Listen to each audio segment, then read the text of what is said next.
Днес, 26 декември, е ден на бащата. Тази сутрин го разбрах.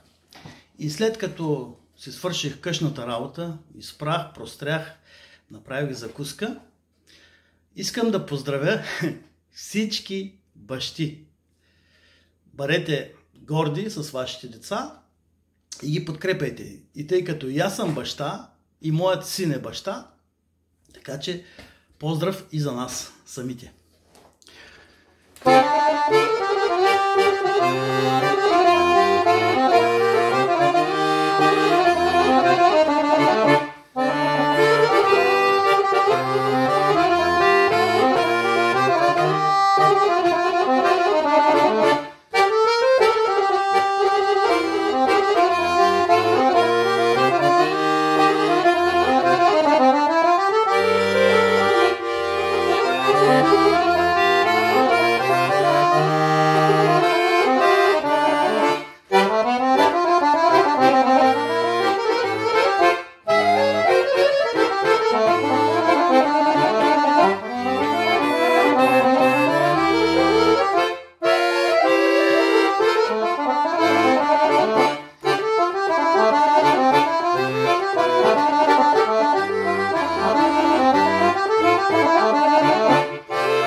Весел празник, скъпи бащи!